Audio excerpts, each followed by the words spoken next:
Hello everyone, I Rohit Arora welcome you all on SNS सेरा। आज का जो हमारा सेशन है इसमें हम लोग रे ऑप्टिक्स की केस स्टडी डिस्कस करने वाले हैं। राइट, स्टार्ट करते हैं। Two transparent media of refractive index, दो अलग अलग ट्रांसपेरेंट मीडिया है जिसमें पहले का रिफ्रैक्टिव इंडेक्स n1 है और दूसरे का क्या है n2। They are separated by a spherical transparent surface. इनका जो सेपरेशन है उसकी शेप कैसी है, स्फेरिकल है। The rays of light incident on the surface get refracted into the other medium. अब देखिए जो सेपरेशन है, जो स्फेरिकल ट्रांसपेरेंट सरफेस से सेपरेशन हो रहा है, एक तरफ एक मीडियम होगा, दूसरी तरफ अदर मीडियम होगा, रिफ्रैक्शन हो रहा basically. The laws of refraction are valid at each point on the spherical surface. तो जो भी रिफ्रैक्शन होगा उसके हर एक पॉइंट पे लॉज ऑफ रिफ्रैक्शन लगेंगे, यानी कि स्नेल्स लॉ एप्लीकेबल होंगे। A lens is a transparent optical medium bounded by two surfaces. अब देखिए जो भी लेंस होगा उसके अंदर दो ट्रांसपेरेंट सरफेस होंगे, जिसके अंदर एक स्फेरिकल हो सकता है, दूसरी की शेप स्फेरिकल भी हो सकती है, प्लेन भी हो सकती है। Right, the focal length of a lens, जो भी फोकल लेंथ होगी किसी भी लेंस की, is determined by the radii of curvature. तो फोकल लेंथ किस किस पे डिपेंड कर रही है, पहली चीज रेडियाई ऑफ कर्वेचर पे, एंड द रिफ्रैक्टिव इंडेक्स। दूसरा पैरामीटर क्या है जी, refractive index of the medium of lens with respect to the surrounding medium. Depending on R1 and R2, जो भी रेडियस ऑफ कर्वेचर की वैल्यू होगी R1 और R2 की of a lens, according to which it behave diverging और converging nature. R1 R2 की value के हिसाब से कोई भी लेंस या तो कन्वर्जिंग पावर शो करेगा या डाइवर्जिंग।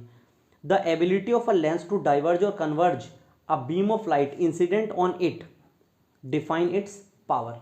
पावर डिफाइन कैसे होगी कि भाई कितना कन्वर्जेंस या डाइवर्जेंस हो रहा है लेंस के थ्रू। राइट, अब क्वेश्चन शुरू करते हैं इसी के स्टडी के। पहला, an object is placed at point B. एक ऑब्जेक्ट है जिसको हमने पॉइंट बी पे रखा हुआ है। The object distance u and the image distance v are related as. अब देखिए दो तरह के सरफेस होते हैं, एक होता है कन्वेक्स जिसकी शेप या तो इस तरीके से रहेगी या इस तरीके से रहेगी, एक होता है कनकेव जिसकी शेप या तो इस तरीके से रहेगी या इस तरीके से रहेगी। अब इसमें दो पॉसिबिलिटी बनती है, या तो ऑब्जेक्ट रेयरर मीडियम में होता है या ऑब्जेक्ट रहता है डेंसर में। जब ऑब्जेक्ट रेयरर मीडियम में रहेगा तो फॉर्मूला बनता है μ2 by v minus μ1 by u is equal to μ2 minus μ1 by r, जब ऑब्जेक्ट रेयरर में है। अब अगर ऑब्जेक्ट आपका डेंसर मीडियम में हो जाए तो फॉर्मूला बनता है, जहां पे 2 लिखा वहां 1 कर देंगे, जहां 1 है वहां 2 कर देंगे। μ1 by v minus μ2 by u is equal to μ1 minus μ2 by r. तो दो पॉसिबिलिटी पता होनी चाहिए आपको। अब देखिए ऑब्जेक्ट हमने कहाँ रखा हुआ है, बी पे, और यहाँ पे दिखा रखा है, ये क्या दिखा रहा है, n2 यानी डेंसर में। ऑब्जेक्ट कहाँ रखा हुआ है, डेंसर मीडियम में रखा हुआ है। अब मैंने आपको बताया ऑब्जेक्ट अगर डेंसर मीडियम में रखा है तो फॉर्मूला क्या होगा, μ1 by v minus μ2 by u is equal to μ1 minus μ2 by r. तो यहाँ पे आप देख सकते हैं μ1 बाय वी, μ1 की जगह n1 दिया हुआ है, minus n2 by u, n1 minus n2 by r. तो आंसर हो जाएगा D. Right, next, an object is kept at 2f। एक ऑब्जेक्ट को कहाँ रखा हुआ है, 2f पे। कैसा लेंस है, equi convex lens. Equi convex lens बना लेते हैं, ये है इक्वी कन्वेक्स लेंस की फोकल लेंथ हमेशा कैसी रहेगी, पॉजिटिव। अब इसने कहा है 2f पे रख दीजिए ऑब्जेक्ट को। अगर ऑब्जेक्ट को 2f पे रखा है तो ये ऑब्वियस है जो इमेज बनेगी वो भी कहाँ बनेगी, 2f पे बनेगी। रियल बनेगी, इन्वर्टेड और सेम साइज की बनेगी, सेम साइज। अब ये ढूंढ लेते हैं इसमें से, रियल बनेगी and same size of the object. मैंने आपको बताया रियल, इन्वर्टेड और सेम साइज की जब भी आप 2f पे ऑब्जेक्ट को रखने वाले हैं। तो आंसर क्या हो जाएगा हमारा, आंसर हो जाएगा A. Right, next, a thin converging lens of focal length 10 centimetre and a thin diverging lens of focal length दे रखा है 20 centimetre are placed coaxially in contact. अब देखिए जो पहला लेंस है उसकी फोकल लेंथ कैसी है, पॉजिटिव, क्योंकि लेंस कैसा है, कन्वर्जिंग। डाइवर्जिंग लेंस की फोकल लेंथ हमेशा कैसी होगी, नेगेटिव, और ये दे रखा जी 20, तो माइनस का 20 सेंटीमीटर। अब कोएक्सियली का मतलब है अब जो टोटल फोकल लेंथ रहेगी वो क्या रहेगी, 1/f1 प्लस 1/f2। तो 1/f1 की वैल्यू क्या रहेगी, 1/10 प्लस 1 बाय माइनस का 20।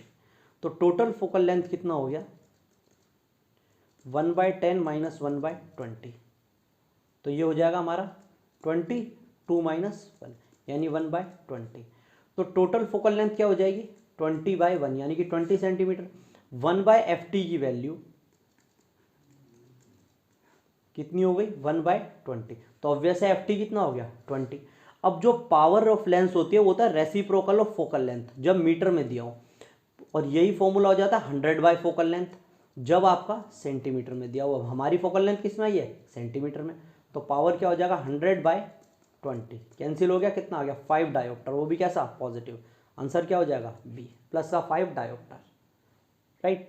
Next, an equi concave lens of focal length f is cut into two identical parts along the dotted line। यहाँ पे दिखा रखा है कैसे कट किया, हॉरिजॉन्टली कट किया है।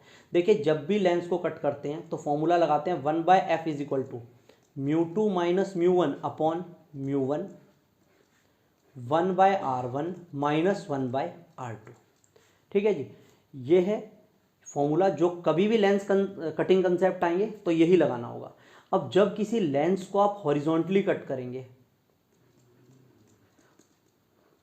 तो होगा क्या, उसका रेडियस ऑफ कर्वेचर कभी भी चेंज नहीं होगा। जो ये R1 है और जो ये R2 है कभी भी चेंज नहीं होंगे। अब जब हॉरिजॉन्टली कट किया है तो R1 R2 तो चेंज हुए नहीं, ये कैसे हैं अनचेंज्ड हैं, तो फोकल लेंथ कैसी रहेगी सेम। तो फोकल लेंथ कैसी रहने वाली है आपकी सेम रहने वाली है। तो आंसर क्या हो जाएगा हमारा जितनी फोकल लेंथ पहले थी उतनी ही फोकल लेंथ अब रहेगी। Next question, an equiconvex lens of focal length 30 centimetre is cut vertically. अब मैंने आपको बताया जब भी लेंस कट होगा तो फॉर्मूला लगाते हैं 1/f is equal to μ2 minus μ1 upon μ1, 1/r1 minus 1/r2। इस बार वर्टिकली कट कर रहे हैं, हॉरिजॉन्टली जब भी कट करते हैं तो रेडियस ऑफ कर्वेचर चेंज नहीं होता, जब वर्टिकली कट करेंगे तो रेडियस ऑफ कर्वेचर चेंज होगा, राइट। अब इनिशियली बात करते हैं, अब इसने क्या कहा है दो आइडेंटिकल पार्ट्स में आ गया। अब फोकल लेंथ बतानी है हर एक पार्ट की, आइडेंटिकल है, एक दो पार्ट बन रहे हैं, ये पहला वाला और ये दूसरे वाला। अब जब कटिंग नहीं किया है इनिशियली होगा क्या, इसकी फोकल लेंथ को f1 रख लिया मैंने जो कि 30 दे रखी है, ये हो जाएगा μ2 माइनस μ1 अपॉन μ1। अब जो कंबाइंड लेंस है उस केस में R1 की वैल्यू तो ली जाती है प्लस R और R2 की वैल्यू ली जाती है माइनस R, राइट। ये फिक्स है, तो R1 की जगह तो आ गया प्लस R और R2 की जगह क्या आ गया माइनस का R। तो 1/f1 क्या हो जाएगा μ2 माइनस μ1 अपॉन μ1। अब ये माइनस माइनस तो प्लस हो गया, 1/r प्लस 1/r, तो 1/f1 की वैल्यू हो गई μ2 माइनस μ1 अपॉन μ1 इंटू 2/r। ये हो गई क्वेश्चन नंबर 1, जब आपने लेंस को कट नहीं किया है। अब लेंस को कट कर दिया, अब एक पार्ट उठा लीजिए कोई सा, मैंने फर्स्ट वाला पार्ट उठा लिया, दोनों आइडेंटिकल हैं। अब इस केस में R1 की वैल्यू तो पॉजिटिव रहती है और R2 की वैल्यू क्या रहती है नेगेटिव, जैसे मैंने आपको बताया यहाँ प्लस R थी और यहाँ कितनी माइनस R, तो R1 तो प्लस R रहेगा। अब ये सरफेस दूसरे वाले का क्या हो गया फ्लैट हो गया ये, तो R2 की वैल्यू क्या हो जाएगी माइनस का इन्फिनिटी। अब जब आप फॉर्मूला लगाएंगे 1/f2 is equal to μ2 minus μ1 upon μ1, 1/r1 यानी R रहेगा माइनस 1/r2, R2 की जगह क्या पुट करेंगे माइनस इन्फिनिटी। अब जो 1 अपॉन इन्फिनिटी वाला वैल्यू रहता है वो रहता है 0, तो यहाँ पे भी दिख रहा है ये रहा 1 ये रहा इन्फिनिटी, तो ये क्या हो जाएगा 0। तो 1/f2 की वैल्यू क्या हो गई μ2 माइनस μ1 अपॉन μ1, 1/r। ये हो गई क्वेश्चन नंबर 2। दोनों को डिवाइड कर देते हैं, 1/f1 अपॉन 1/f2 क्या रहेगा μ2 माइनस μ1 अपॉन μ1, 2/r, यहाँ पे दिख रहा है आपको 1/f1 का value, upon μ2 minus μ1 upon μ1, 1/r। ये पूरी टर्म तो कैंसिल हो गई। अब 1/f1 तो ऐसे ही रहा इंटू f2/1। अब देखिए ये हो जाएगा 2/r इंटू r/1, कैंसिल हो गया। हमें निकालना है f2 की वैल्यू क्या हो जाएगी 2f1, ये f2 तो यहीं रहेगा, ये वाला f1 इधर जाके मल्टीप्लाई हो जाएगा, तो नई फोकल लेंथ पुराने से कितनी होगी 2 टाइम्स। पहली फोकल लेंथ कितनी थी बेटा 30, अब कितनी हो जाएगी 2 टाइम्स यानी कि 60। आंसर कितना हो जाएगा सी यानी कि 60 centimetre. Next, A point object is placed in air. एक पॉइंट ऑब्जेक्ट है हमारे पास जिसको हमने कहाँ प्लेस किया हुआ है एयर में, एट अ डिस्टेंस आर, यानी कि जो ऑब्जेक्ट डिस्टेंस है वो किसके इक्वल है आर के, in front of convex spherical surface. अब कन्वेक्स स्फेरिकल सरफेस कुछ ऐसा होगा, राइट। ऑब्जेक्ट यहाँ पे रखा हुआ है, जो यू था वो अब क्या हो जाएगा आर, लेफ्ट पे है इस पॉइंट के रेस्पेक्ट में, तो क्या लेना होगा नेगेटिव, राइट। और रेडियस ऑफ कर्वेचर भी कितना दे रखा आर, दिया हुआ ये रहा। If the medium on the other side of surface is glass, मतलब इधर एयर है और इधर क्या है ग्लास। तो इमेज का नेचर पूछा हुआ है, तो देखिए ऑब्जेक्ट कहाँ रखा हुआ है रेयरर मीडियम में, क्वेश्चन में गिवन है, तो ऑब्जेक्ट कहाँ है रेयरर में। जब भी ऑब्जेक्ट रेयरर में है तो फॉर्मूला क्या लगता है μ2 by v minus μ1 by u is equal to μ2 minus μ1 by r, right. अब u की जगह क्या पुट करना होगा माइनस आर। तो और देखिए जनरलाइज अगर बात करूं तो μ2 की वैल्यू क्या रहती है 1.5 रहती है ग्लास के लिए, और एयर की वैल्यू रहती है 1, तो ये हो गया 1.5 upon v minus 1 upon minus का r is equal to 1.5 minus 1 upon r. अब एक्सप्रेशन बन क्या जाएगा 1.5 अपॉन वी, अब ये माइनस माइनस क्या हो गया plus 1 by r is equal to 0.5 by r, right. तो 1.5 by v 0.5 by r minus 1 by r, दोनों का डिनोमिनेटर तो सेम है, तो ये क्या हो जाएगा 0.5 माइनस 1, तो 1.5 by v is equal to minus 0.5 by r. हमें v की वैल्यू निकालनी है बेसिकली, तो क्या हो जाएगा 1.5 नेगेटिव इस तरफ शिफ्ट कर दिया upon 0.5 into r is equal to v, ये कैंसिल हो के क्या देंगे 3, तो v की वैल्यू आ गई माइनस का 3r। अब देखिए जब भी आप बात करेंगे कैसा सरफेस दिया था कन्वेक्स, तो इसका रेडियस ऑफ कर्वेचर हमेशा पॉजिटिव रहता है, ठीक है जी। कैसा रहेगा पॉजिटिव, दिया हुआ है हमें तो कन्वेक्स, जिस कन्वेक्स वर्ड का मीनिंग ही यही है कि रेडियस ऑफ कर्वेचर वो कैसा रहेगा पॉजिटिव।